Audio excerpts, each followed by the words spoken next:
Welcome to the Tuesday Review. I'm Nathan, as always, joined by James. How you going, James? Not bad. Joined by Callum. How you going, Callum? Not bad. And joined by silent guest participant, Rafal. How you going, Rafal?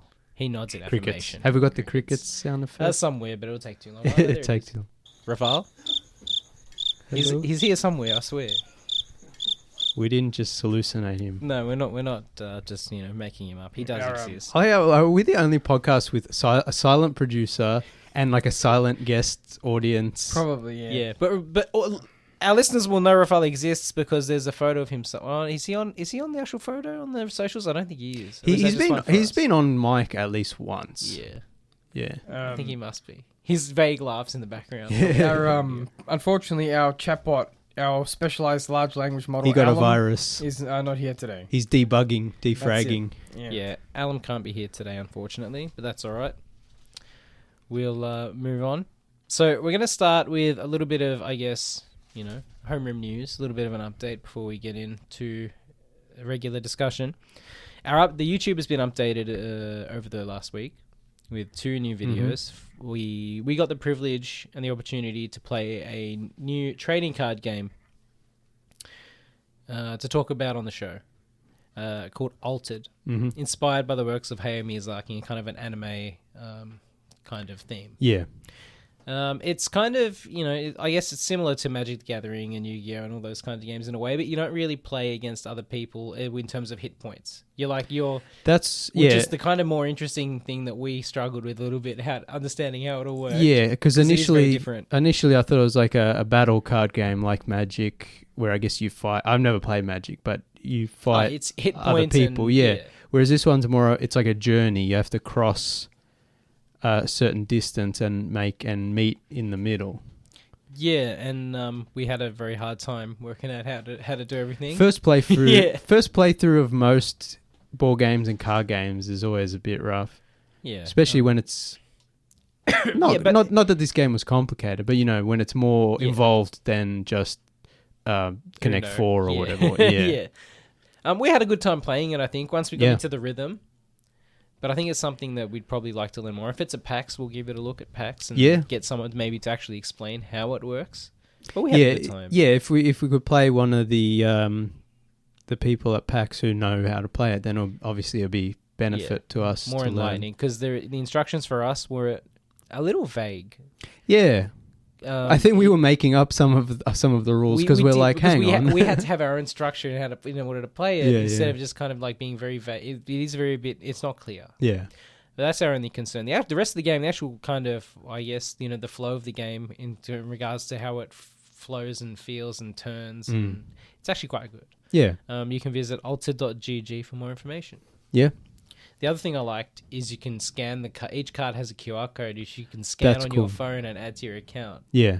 Which is pretty good. You can buy cards that way and you can print them, and it's pretty cool. Yeah, and they've got an app so you can have a digital collection of your cards, and I guess you could go anywhere and print them out or play. Can you play on the app? I assume you can. No, I don't think you can. Okay. But that's something they could implement. Yeah. I mean, so that's pretty cool. A more user-friendly kind of way to... Yeah. I guess, foster a community. And the other thing we had to talk about is this one. This will be coming out on YouTube, hopefully over the weekend. Mm-hmm. We got an opportunity to play another game, Which Way is Up, which is like a Mario Party kind of...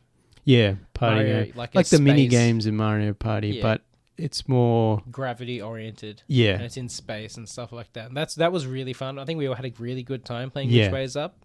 Except Callum kept demolishing us in every mini game. Yeah.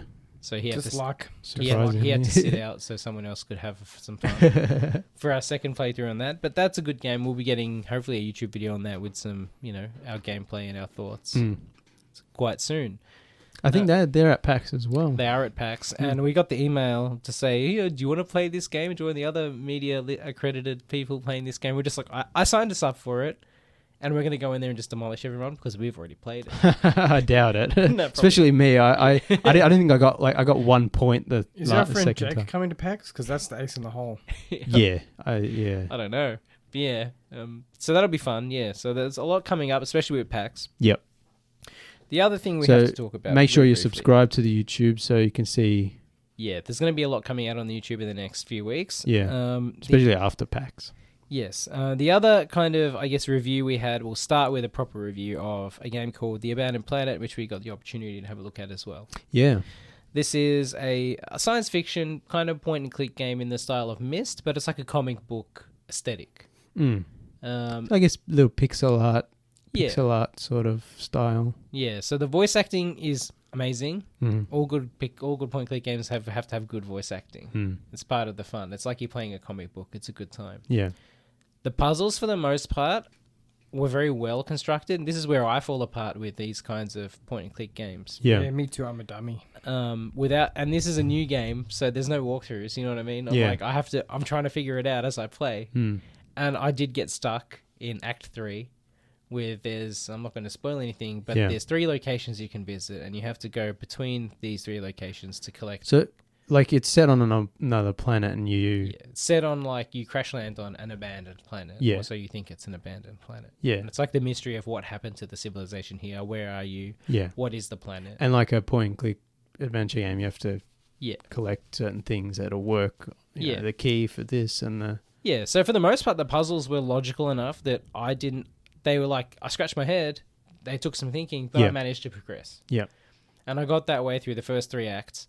In the 3rd act, I'm now stuck. I'll continue going at it. It hasn't defeated me yet, but I've hit a wall. But it is a good game. I recommend people have a look at it. It's on Steam, The Abandoned Planet. It is fun.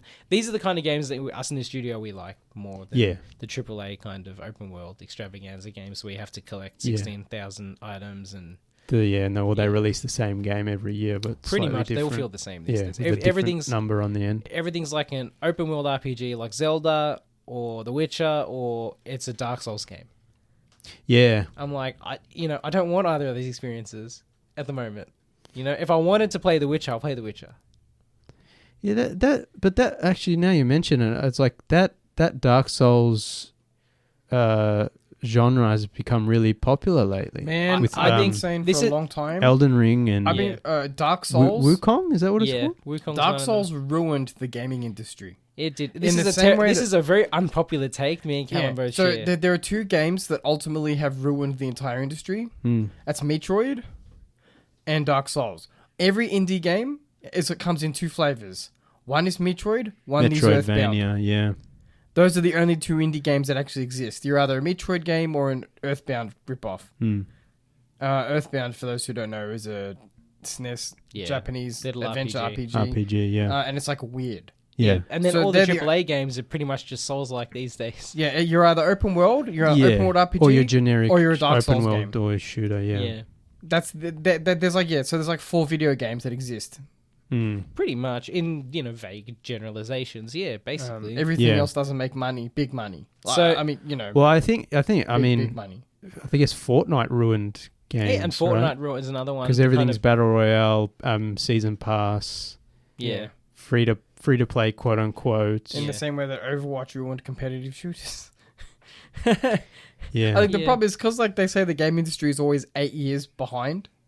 Anytime a game gets really big, and then everyone makes the game to rip-off games because to catch up. Games take between 5 to 8 years or whatever to make. You're always that many years behind in what the public likes. So like Concord came out for PlayStation, for example, and that took 8 years to develop. And $250 million. $400 million. Oh, for my wow. mistake. Sorry. I believe it was $400 million, and they closed it down after 2 weeks because there was nobody no playing. One played it.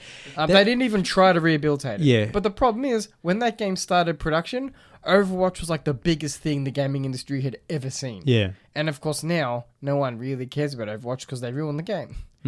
So it's But also, even if it came out around the time Overwatch came out, people were playing Overwatch. Yeah, it's saturation. Yeah. So unless it's such a better game. Generalizing in the studio here, Alam's not here to defend himself. We all prefer these smaller indie titles because they're still interesting. We've talked about it before, yeah.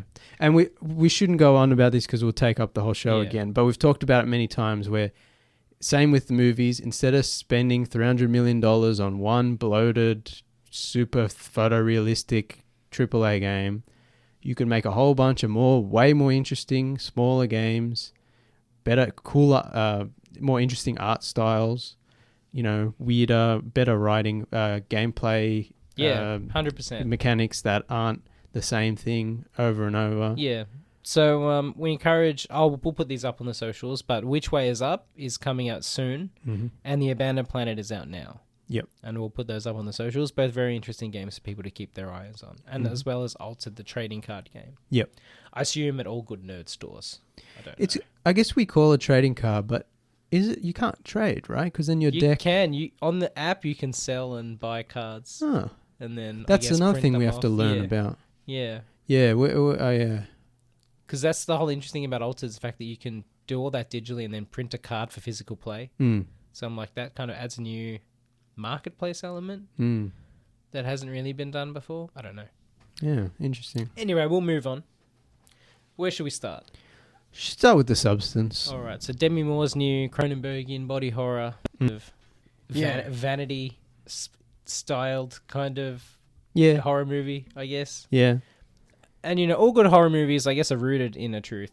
Whether it's a physical truth or, like it's something about the times we live in, right? Best society. Well, culture. Well, I mean, this one definitely is, because it's so... I should say, not horror movies, science fiction movies. They all usually have a message. And this also encroaches on that science fiction aspect, I think. Yeah, so, I mean, it's about Demi Moore plays a character called Elizabeth, who is like an aging celebrity. Like, she used to be a movie star. Now she has a... like aerobics TV show, like a workout TV show. And was it her 50th birthday? I think so, like yeah. And then she gets the can. Yeah. And, it's obviously about ageism in Hollywood and beauty standards and such like that. And she gets this opportunity to use a new drug called The Substance, which basically creates a younger version of herself, to put it without going into spoilery detail. So obviously it's about...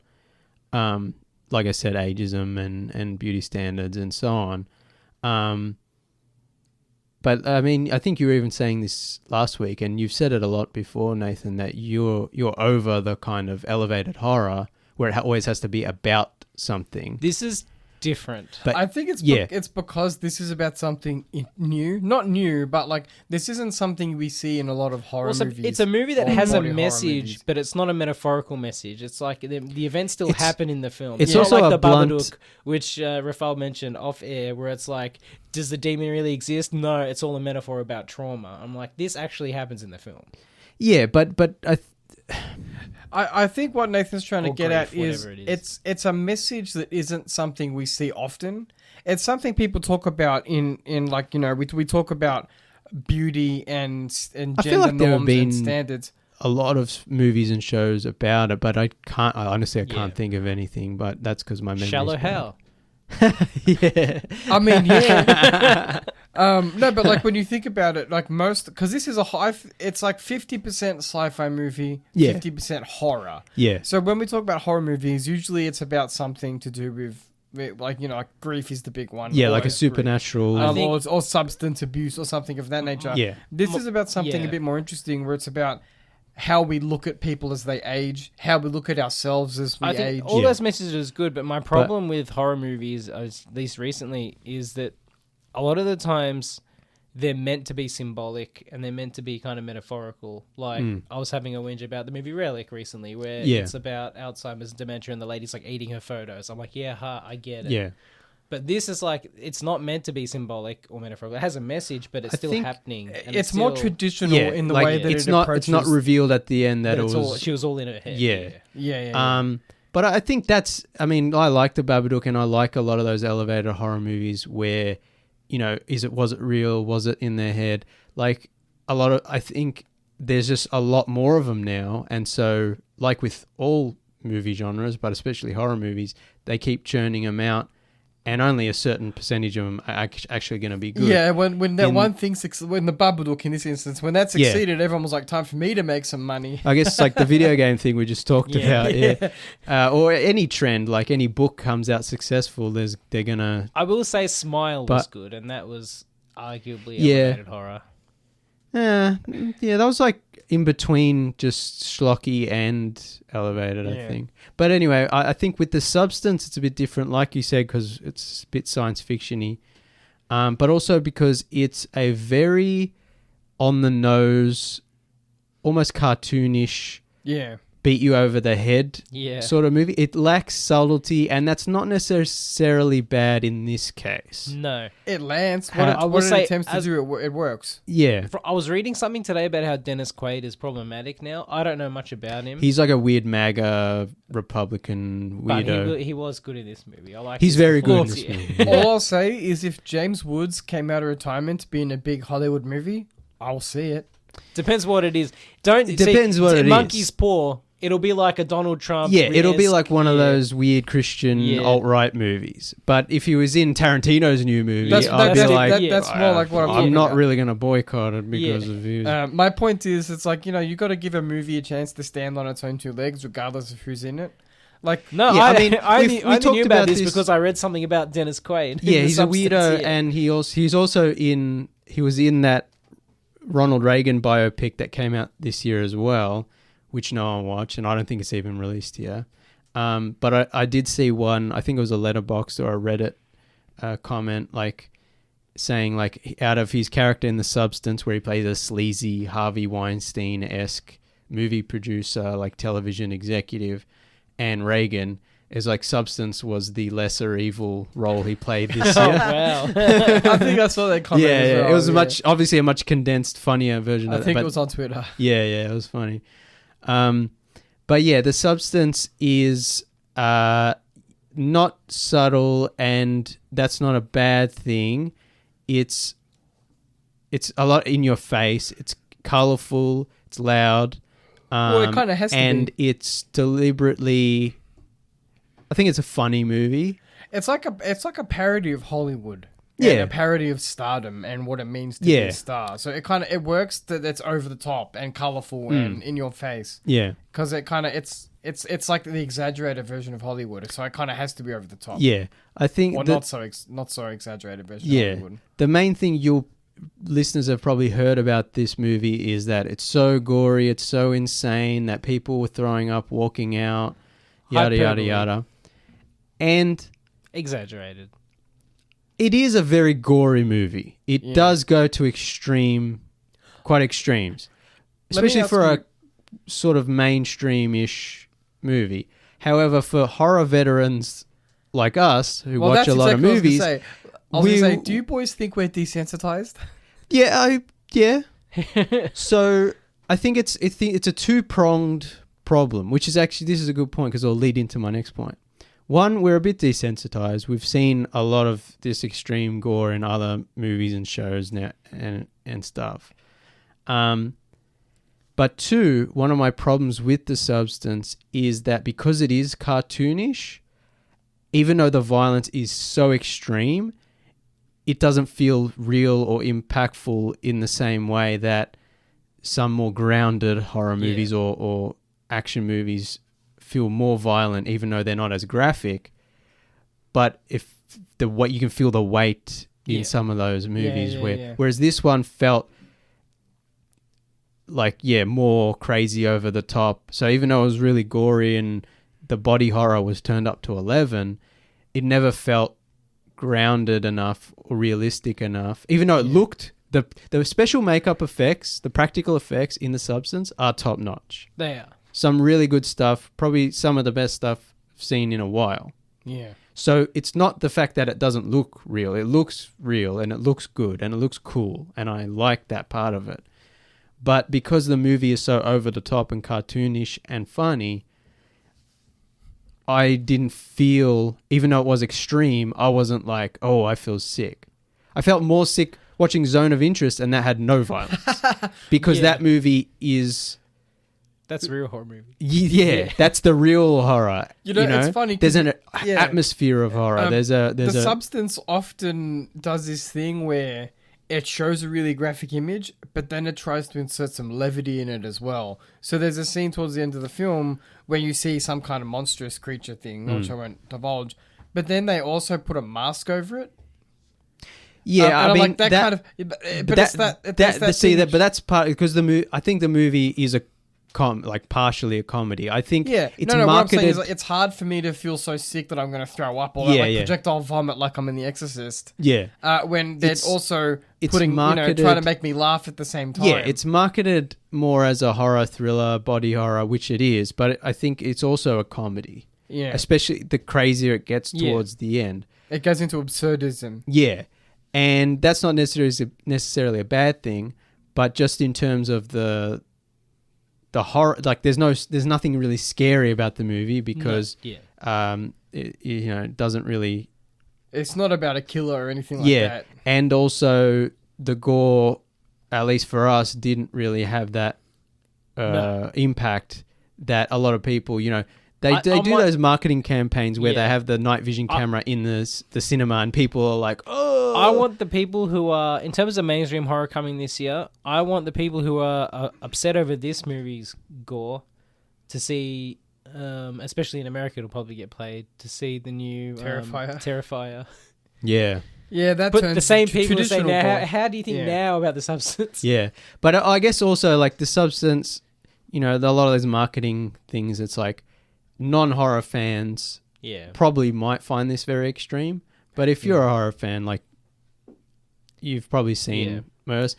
But also, like I said, it's just the emotional impact isn't the same because it is a very heavy, over the top. And also, movie.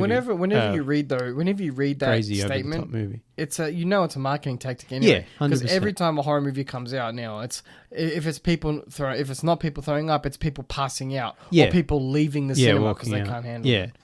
Yeah. So this leads me to my sort of big problem with The Substance, which is a movie I liked but didn't love. A lot of people online are saying best movie of the year, best horror movie, best this, best that. I liked it, but didn't love it. And one of my big problems with it, like I said, where the gore is so cartoonish over the top that it lacks impact. It's a 2 hour and 20 minute long movie. The middle is very The middle drags, and by the end of it, when things are getting really gory and crazy, I didn't really care about the characters or what was going on. Yeah. And I've seen a lot of slasher movies that are just fun, gory body horror movies where the characters and the story is not really important. It's just about the kills and the thrills and the gore and the makeup effects. It's about the chase. Yeah. Yeah. And so it's not necessarily a bad thing that, I wasn't super invested in the story and characters, whatever. And like I said, the practical effects are very good and the gore is lots of fun and squishy and disgusting. But yeah, after 2 hours and 20 minutes, as someone who loves long movies, it was dragging in the middle, and then at the end when things go crazy, it's like I didn't really care anymore. The scariest part of this movie was closer to the start of the movie for me, it's the scene where Dennis Quaid is eating the seafood. That was that's the most disgusting, disturbing part of the movie. Yeah. Like I feel like, sorry, Harvey. Yeah, his character's actually named Harvey, which is again on the nose. Yeah. But you never really see him. He's just kind of a prick. You never really see any. And that's another sort of thing with the movie is there are extreme elements to it. There's insinuations with Harvey, but you never see anything. Yeah. There's extreme elements to the movie, but lots of overall... there's someone that worked on this movie that definitely has an ass fetish. Well, the director's a woman. Yeah. So I don't know what that means. I think, the first half an hour of this movie is pretty much just like ass. Which I mean, I don't want to complain because I liked it, but also it gets super repetitive. There was a joke I saw online, and it was someone was like, "This is fake. Obviously, it's just a joke." They're like, I was in charge of the B unit for the camera, and my job was just ass shots and scary trees. B unit stands for butt unit. Yeah, and scary shots of trees, LA trees. Yeah. And I was like, palm trees. Yeah. Yeah. Yeah, like it's too long. It should have been shorter, tighter, faster. Cut half an hour to 45 minutes in the middle out, and just have a nice tight. Or keep it the same length, but use that length to flesh out the characters more. Because even though you get the point that Demi Moore's character Elizabeth is, an aging star and is uncomfortable with her body, how it's aging and whatever, and people are the industry is finished with her, and you get that. She doesn't really do anything in the movie. I think a part of and the problem... her counterpart, quote unquote, her younger self, doesn't do anything either, really. And we don't see that character.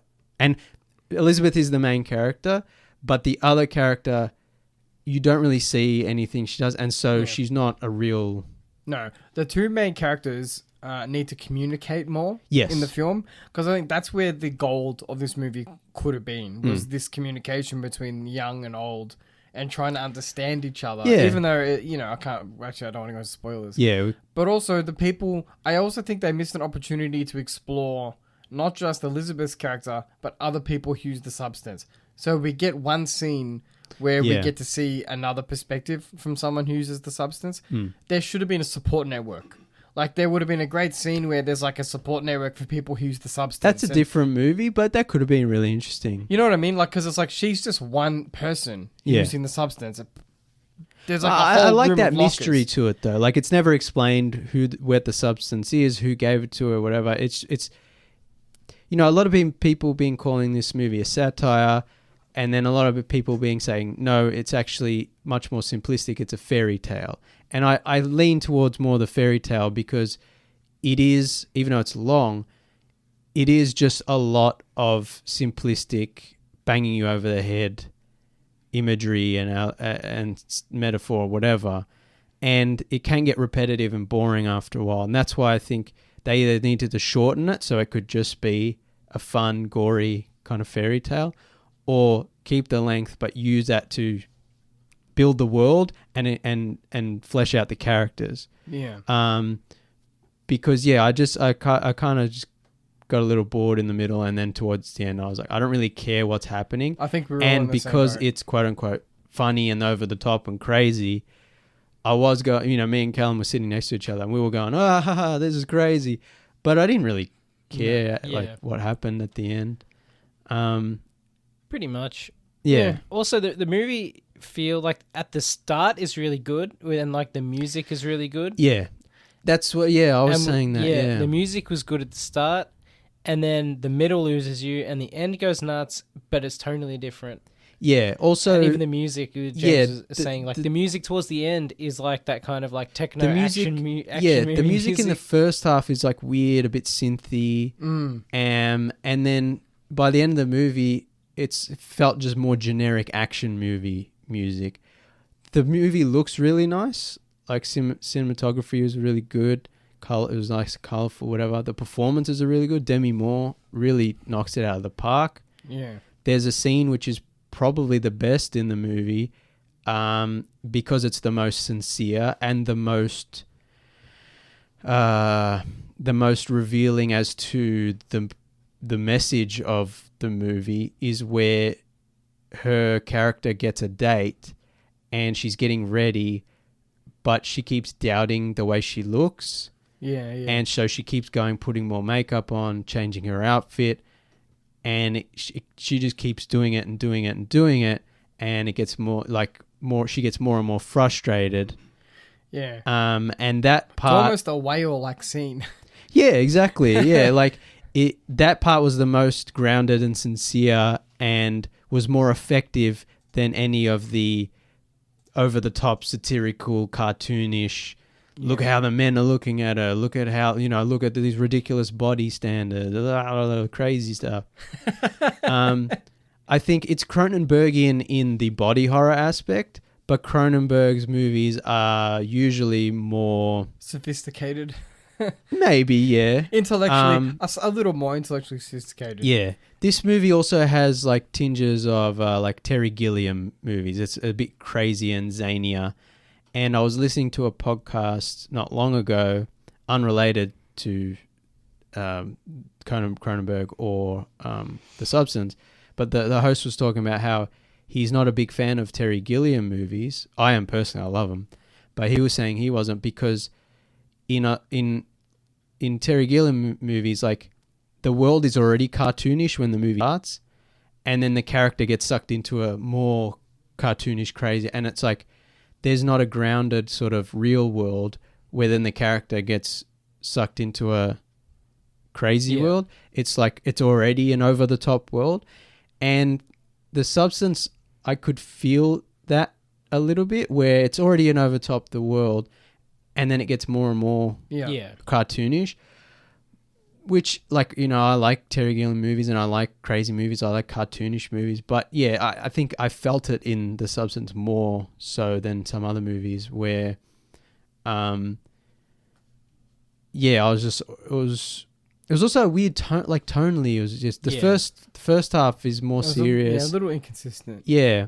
Maybe the whole thing should have been funnier, or the whole thing should have been serious, or the build-up should have been better. Yeah. I don't know. So a lot of the body horror in this film is actually like weighted to the last act. Yeah. I think that maybe it would have been more effective if they had spread the body horror out over the course of the film. 100%. That way it's this slow build-up instead of the crazy build-up we get at the end. Yeah. Where it's like, you know, it would be interesting to see someone slowly becoming a monster by degrees. And it's like, you know, the frog in the boiling water. Yeah. Analogy. That would have been interesting to see that instead, where how somebody essentially sells their soul a little bit at a time. Yeah. I think that would have made the movie a little more consistent. I think one of the pros of the start of the movie is like when she gets the substance and it's like this mysterious transaction, and I really like how she has to use the instruments to use the drug, and even though it doesn't make maybe a lot of sense in a medical realistic way, I like the mechanics of that. That's, I think we've talked before, where science fiction movies and even just normal nonsense science fiction movies, it's fun to see characters work out how to use things and how to use technology and put things together. I also did like how she had to go to the shady business, like she had to go like that kind of, so that's like, it's tense, but it's also mysterious and it's weird. And then there's this element of like, it's sci-fi, but it's unexplained. As the movie goes on, that it leaves that behind, which I guess makes sense because the story is moving forward. But yeah, I like that element more than the rest of the movie, where now it's like, oh well, now it's just the body horror and the cartoonish jokes and whatever. Whereas before, I was like, I feel like, you know, it's not fair to compare it to like Videodrome. But I feel like Videodrome was like, the whole movie is this mysterious... Videodrome is nuts. And also the escalation in Videodrome is a lot more staggered. Yeah, that's what I'm thinking. I feel like Cronenberg movies, like... Actually, any good movie starts off like... And like ramps its way up. I think, you know, it's not fair to compare it to Videodrome because Videodrome is like a masterpiece. That's the thing. I guess it's unfair as well because, you know, this movie definitely has... David Cronenberg doesn't have the rights to body horror. He doesn't have a monopoly on it. But Lynch, he is the king. Yeah, David Lynch doesn't have a monopoly on weird movies. You know, like Terry Gilliam doesn't have a monopoly on, you know, weird, funny movies. But unfortunately, when you're making a niche product, you're going to get compared. Yeah, you're going to get compared, and I can see all those influences. And there's actually even Kubrick. A lot of Kubrick references in the movie, and that's fine. But it never reaches the highs of any of those any of those films from those directors. And that's, I guess, unfair as well because this is like the director's second movie. Yeah. Stop being so mean, James. Yeah, no, I'm not being mean. Like it's very like I watched actually before I watched The Substance, I watched the director's first movie, Revenge. What's the director's name? I got it here. Colleen. Oh God. Oh no. Colleen. That's also starring. That's also starring the actress Coralie Faguet.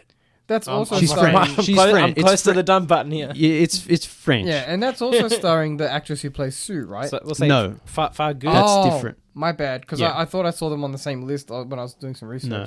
But anyway, I watched that movie first, and that's a much lower budget movie. And, you know, I didn't really particularly like it, but I appreciated some of it. And this is her second movie, and it's a much bigger scope and, you know, more A-list stars. And it's a huge improvement. I like this one much more. So I'll be interested to see what the director does next. But, so like I didn't love this movie as much as maybe I thought I would. Yeah. Especially, because the marketing has been so crazy and people have been saying it's so good.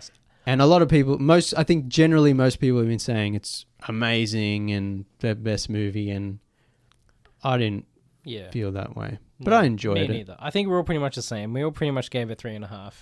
Yeah, I was thinking of busting it down to a 3, but then I was like, I'll have to sit on it for a while. Yeah. And eventually I'll probably rewatch it because it's a good enough movie to revisit at some point. Yeah, and just play the middle part of the movie on like 1.5 speed. Yeah. Don't need it. That's the other thing is, actually, Longlegs had this problem too. And I like this movie more than I did Longlegs. Longlegs shit me a bit more. This movie's storytelling is more consistent than Longlegs is. 100%, yeah. But one of the problems I have actually with a lot of modern movies is that, now we've talked about many times before, now you've either got super low budget movies or you've got mega budget Marvel movies. Yeah. And the mega budget Marvel movies, even though they spend hundreds of millions of dollars on them, look like crap. Yeah. Because they're all green screen CGI. And this movie was like $15 million budget? Yeah, something? And the micro budget movies obviously can't do a lot. And now you're starting, with A24 especially, and Neon and so on, like we're starting to get, the $15, $20 million movies. We're back, baby. We're back. So it's like, we're back. But with Longlegs and this movie and a lot of other movies in this genre and in this budget range, I am feeling like they look very good and expensive, and they're well shot and they're well made and they sound good. The sound design is pretty good in this movie. But when I think about it, there's like 2 locations and 3 characters. The movie's very good at disguising the fact that it is actually super low budget. And that's not necessarily a bad thing. There are many great movies that are set in one room with 2 actors. There are, you don't need a big budget to make a great movie.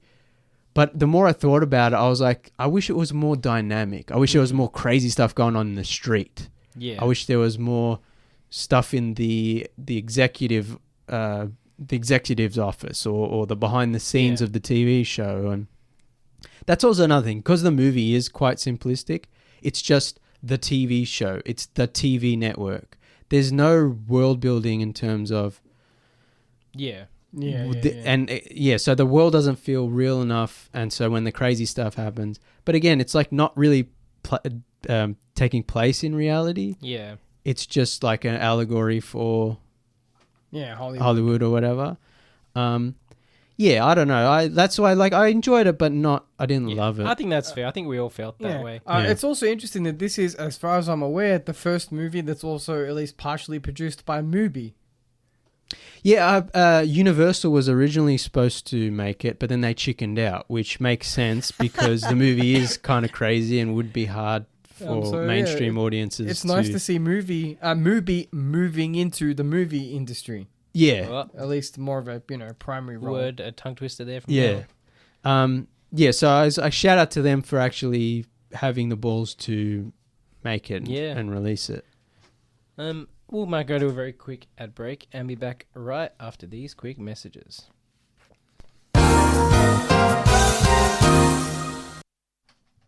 You are back on the Tuesday review. Yeah, so look, the substance is okay. Maybe wait for streaming. But we'll move on. If you're a horror fan, if you're a Cronenberg body horror fan, it's probably worth checking out. Eventually.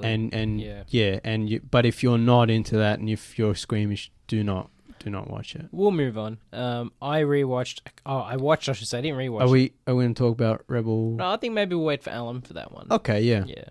I think he has thoughts about that as well. It'll be a more well-rounded discussion. Fair enough. I watched Salem's Lot for the first time, the 1979 adaptation of the Stephen King novel. I really liked it. I love that movie. Yeah, I really liked it. I mean, I guess it's a TV movie or a TV miniseries. And they cut it together for a movie format. I've always watched it as a movie. Yeah. I had the DVD and then got the Blu-ray. I really liked it. I think it would have been good watching it at TV, whatever, but it's a really nice, long, slow kind of brooding horror film. and I thoroughly enjoyed watching it in anticipation for the new one that's coming out this year. And I'm going to rewatch like the 2000s one with was it Rob Lowe? I never saw that one. Yeah.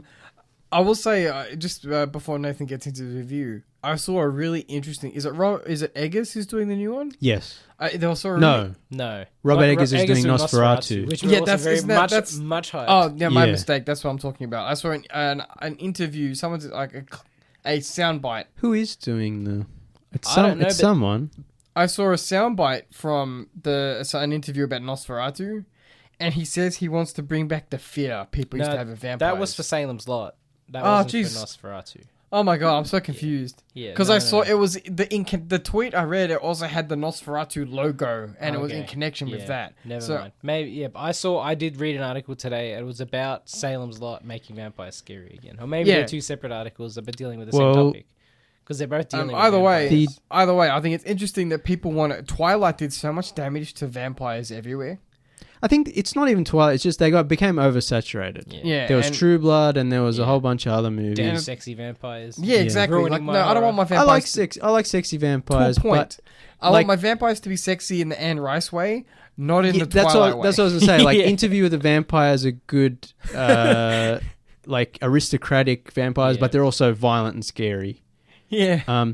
I just looked it up, and the director of the New Salem's Lot is Gary Doberman, whose only other movie is Annabelle Comes Home. Oh no! So whoopsie. Take that. How are you? I'm gonna pretend I didn't hear that and still be kind of excited. But I'm pretty sure when maybe I'm misremembering. I thought when they originally announced it, there was another like bigger horror movie name behind it, but maybe I'm wrong.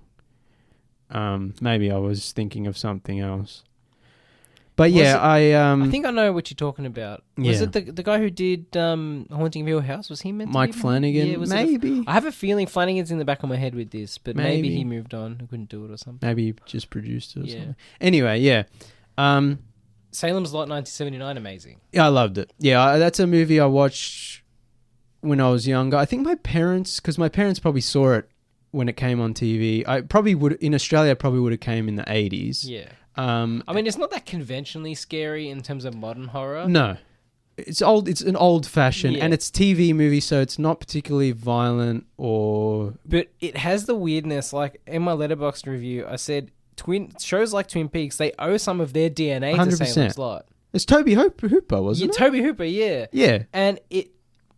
Like, I'm not going to go so far as to say there will be no Twin Peaks without Salem's Lot, but I feel like Salem's Lot as a TV experience is the proto Twin Peaks. It had that kind of behind the scenes in the small town aspect with like the guy who thinks his wife's having an affair, and there's that whole scene with the gun and all that kind of stuff in the bedroom. I've never read the novel by Stephen King, but obviously having the TV movie version's like 3 hours long, so you get to sort of have those moments that you do in books that you can't, or TV shows that you can't have in movies, where it's like this guy's having an affair and this guy's doing this. Like it's like that, and it's like the characters of the town. Yeah, it's like where it's like, oh, here's all the townspeople.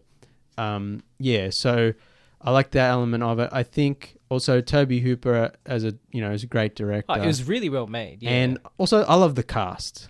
Yeah, the cast like it's got just the great 70s like faces and hair and costumes. I did read an article though which really annoyed me. It was like a retrospective about Salem's Lot being a metaphor for homophobia in the 70s, and I'm just like, no, it's about vampires. I don't think that was intended by any of the makers. However, if you read it that way, that's valid. There's arguments except for the fact that you can't catch the gay. But then I'm like, that's where the argument falls apart. I feel like I've seen that applied to other vampire movies where it's like a metaphor for AIDS or something. People AIDS is different, yeah. AIDS I'll accept, but just as a movie about homophobia, no, because they turn the whole town into vampires. They're not turning the whole town into people that are gay. I will say though, and you see the vampires are the bad guys. Yeah, they're the bad guys, exactly. But you see this with all kinds of films. People love to try and convince people that their personal interpretations are canon or are the most valid. And it's like you can't. I say this mostly in relation to movies like The Matrix, where it's every now and again interpretations will come up in vogue. Whereas in my opinion, subtext is baked in on creation. It can't be retroactively applied. So in this instance, unless Toby Hooper specifically intended to make it a metaphor about homosexuality, it's not that unless he comes out and says it is. I think the whole thing is that whoever wrote the script, I mean. That argument comes from the fact that people have a feeling or they like the idea that the vampire's main assistant is a gay guy. And it's him and his friend are opening an antique store in Maine. And like it's kind of like... Coded. It could be coded that way, sure. Yeah. But then the actual plot happens and the vampires are very real and they're not imaginary. Like it's not... but even if they're real, it could be a metaphor. No, I like I said, that's probably not what was intended. You can read it that way. Yeah, everyone's entitled to their own interpretation. But as a horror movie, it works really well because it's slow, very slow burn, which we're all fans of. And because it's a late 70s TV movie, even though it has restrictions in what they can and can't show and stuff, it's just all about atmosphere. Yeah. And even some of the practical effects are really cool. Also, the design of the vampire is probably my favorite design of a vampire in anything. It looks like the Nosferatu vampire. And at least to some of the favorite Simpsons joke, which would come decades later. Which one? With like Bart's knocking on the window. Oh, yeah. He's flying, scratching the window. Yeah. I love that design of the Nosferatu and the Salem's Lot vampire the most. But I believe in the book, he just looks like a man, like a Dracula type guy. I'm not sure 100%. But I think the new movie that's coming out, they've kept the Nosferatu looking. That'd be good. Which I'm happy about that because I kind of like that. It's the Nosferatu year for us. Yeah, and then there's the Nosferatu. Well, it's also interesting. It's an interesting design choice because it's like we were talking about just before. Like vampires are so sexy now, and it's like I want to bring back that monstrous. Monstrous is the right word. Yeah, I was gonna say animalistic, but that more base primal interpretation of the vampire as something that's othered. I think like any sort of supernatural ghost or ghoul or villain or whatever, it's fun to have different interpretations. So I think because otherwise it gets boring. Yeah, so you can have sexy vampires. Vampire is a bit lazy. Like I said, it's been oversaturated and it's literally taken the fangs out.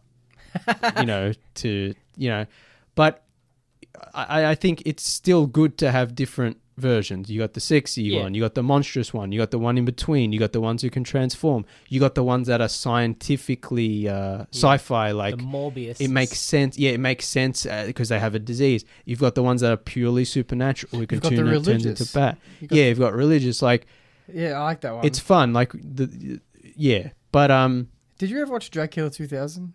No.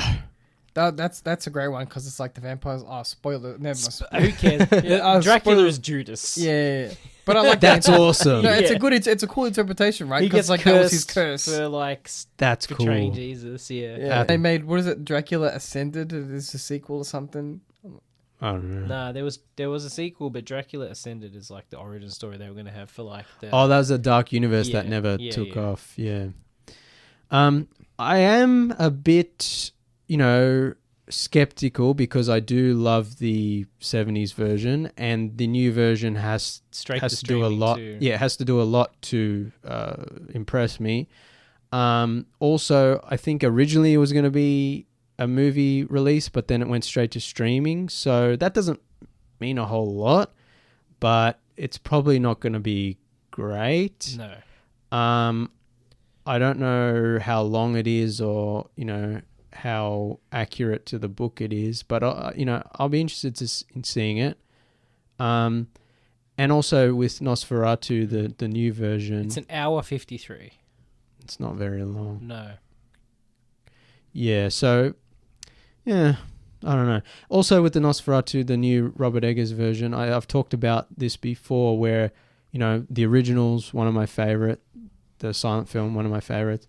The Werner Herzog 70s version is good, really good too. So I was a bit skeptical about the new one, but Robert Eggers I really like. So I am looking forward to it. But both Salem's Lot and Nosferatu, it's like we've seen this before. It would be nice to have an original vampire movie come out. And like I just said, there's so many different interpretations you can have of what a vampire is. But we live in a world where the recognizable IP is what they make. It's the safest option, I guess. But yeah, I'd be interested to see a more original take on vampires. The best vampire movies are the ones that are a bit unconventional, I guess. Yeah. That's what I like about Snidey's best movie. But John Carpenter's Vampires, that was a little different. That was like a silly action movie, though. Yeah. I saw it once a long time ago, and I remember kind of rolling my eyes, being like, this is a bit much even for me. Well, but I haven't seen it in a long time. I'm rewatching The Strain at the moment. And I never saw The Strain. That has like, I guess the head vampire is more like a Nosferatu kind of parasite-y vampire. But I'm talking about like Thirst, the Korean movie. Like, I haven't seen it. I haven't seen it. Very good. Like those kinds of more unconventional, those are the more interesting ones. Also, I love Daybreakers. Yeah, and I don't care what anyone says. That's the one where they're like doctors and it's like they have the vampire society and like all the humans have been killed off and they farm them for blood or whatever, and then there's like the resistance of the few humans that are left. That's an awesome movie. Was that meant to have a sequel that got canned, or I wouldn't be surprised. There was a sequel. I think there was supposed to be a third one and it never got. I don't think there was a sequel. Wasn't there? I have a feeling. If there was, it was like a straight to DVD with none of the original. I really people like involved. that. I really like that franchise. It's a shame it didn't take off properly. Yeah, I love that movie. People can say whatever they want. It's awesome. I forgot about that movie until you mentioned it. Yeah, yeah, awesome. Those are the directors who did Predestination, which is another freaking awesome movie that doesn't get enough while love. we still have time in the show, I saw on my phone today that they're bringing back I Know What You Did Last Summer. Oh yeah, with Freddie Prinze Jr. is the lead. It's a legacy sequel. Still excited. I'm just sick of all Bring back the slashes. That's what I say. I'm so excited for it. Yeah. There was meant to be a Daybreakers 2, but it didn't go ahead. Yeah. My mistake. Yeah. Yeah, I would have been all over that. But yeah. Yeah. All right. That's pretty much all the time we have for tonight. Again, keep an eye on the YouTube for upcoming YouTube exclusive video content. Thanks for listening, everyone. We're on Facebook, Instagram, Threads, Newsmask, Blue Sky, Twitter, and YouTube at Tuesday. I'm thinking of Night Watch. AU. That's a very different... Yeah, my bad. Day Watch or whatever. Day Watch, Night Watch. My mistake. Thanks for listening, everyone. We'll be back next week. Adios, cousins.